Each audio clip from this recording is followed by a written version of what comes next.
சந்தோஷம்.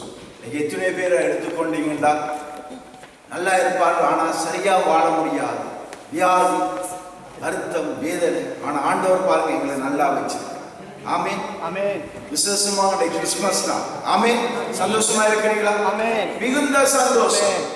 நினைச்சு துதிக்கணும். ஆண்டவர் எனக்காக வந்தவர், உங்களுக்காக வந்தவர். ஒரு பரத்துல இருக்கிற கடவுள் ஒரு மனிதனாக புறப்பட்டு பிறந்தவர் எங்களுக்காக, எங்களுக்காக. அதான் நாங்கள் இந்நாள் வரை சந்தோஷமா இருக்கிறோம். அவர் பிறந்து வராட்டி நாங்கள் இன்றைக்கு இப்படி இருப்போமோ தெரியாது. வேதம் சொல்லுகிறது, அவர் கிருபையிலாட்டி நாங்கள் நிர்மூலமாக இருப்போம் என்று சொல்லி.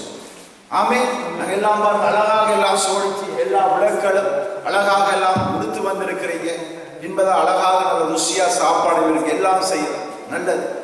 ஒரு பிறந்த நாள் வீட்டுக்கு போனோம்னா கவனிங்க, ஒரு பிறந்த நாள் வீட்டுக்கு போனோம்னா அந்த பிறந்த நாள் ஒட்டித்தான் போக முடிய அந்த பிறந்த பிள்ளையை குறித்து அநேருக்கு கரிசனை இருக்காது. பேரண்ட்ஸை தவிர பேரண்ட்ஸ் நல்லா கொண்டாடுவார்கள், ஐயோ பிள்ளைட முதலாவது பிறந்த நாள்னு சொல்லி.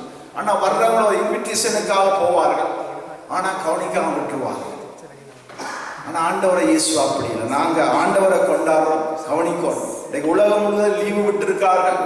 இன்றைக்கு அநேக நாள் லீவு, எல்லாரும் போறார்கள், வாரார்கள், கதை கொடுக்கிறார்கள், வாங்குறார்கள், சாப்பிட்றார்கள் எல்லாம். ஆனால் தெய்வம் பிறந்ததை ஒருவரை நினைச்சு பார்க்க மிக குறைவு. ஒரு சமயம் இதே சுவிஸில் ஒரு 15-20 வருஷத்துக்கு முன்பதாக நான் ஒரு வீட்டை ஒரு பிள்ளை பிறந்த நாள் கொண்டாடி இருந்தார்கள். ஆனால் ஏதோ அவர் கொஞ்சம் பண வசதி இருந்ததுனால பிள்ளைக்கு தொட்டு கூட செய்திருந்தார்கள். எல்லாரும் கடந்து போனார்கள். குளிர்காலம் கூட அந்த நாளில் பிள்ளையை இன்விடேஷன் பண்ணனால எல்லாரும் கடந்து போனார்கள், ஐயா பிள்ளையோட பிறந்த நாள்னு சொல்லி. ஆனால் பிள்ளையை கூப்பிட்டு எல்லாம் பார்த்துட்டு பிள்ளையை கொண்டு தொட்டுல வளர்த்திட்டார்கள். ஆனால் என்ன நடந்தது?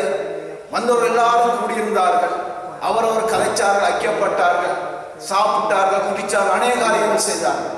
முதலாவது வந்தவர் பிள்ளை தொட்டுல படுத்திருந்தது, சரியான குளிர் நேரம், கொண்டு வந்த ஜக்கெட்டை அப்படியே தொட்டிலுக்கு மேல ஜக்கெட்டை போட்டுட்டு உள்ள போயிட்டார்.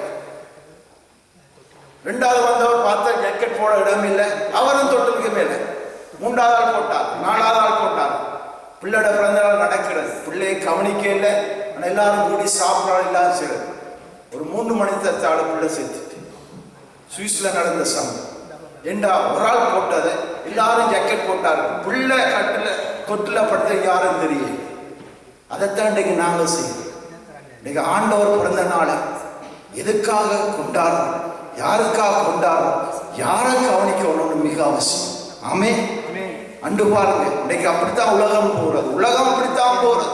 பிள்ளை அதைத்தான் நான் சொன்னேன், பிள்ளை பிறந்தது பேரண்ட்ஸுக்கு சந்தோஷம், அவளை கொண்டாடு. மற்றவர்கள் அது ஒரு சாட்டு வச்சு ஒரு களியாட்டமா நடத்துவார்கள். ஆனா பிள்ளையை கவனிக்கல. பிள்ளை எல்லாம் முடிஞ்சு போனது, பிள்ளையை மாறணும்.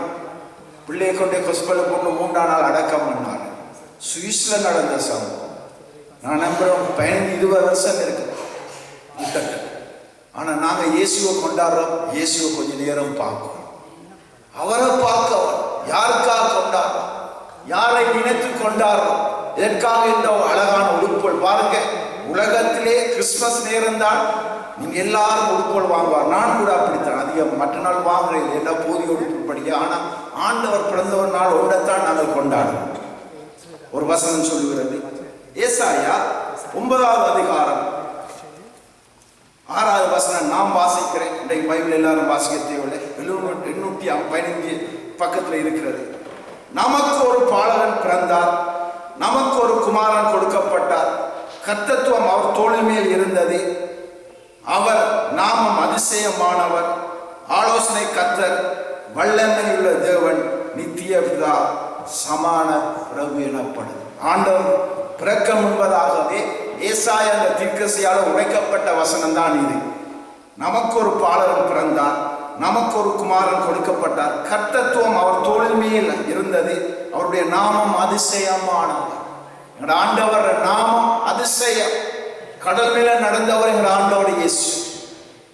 கடலை காட்டு இறையால் அமராத உடனே அமர்ந்து போயிட்டு 2 மீன்டையும் 5 அப்பத்தையும் கொண்டு 5000 பேரை போஷித்தவர் இயேசு.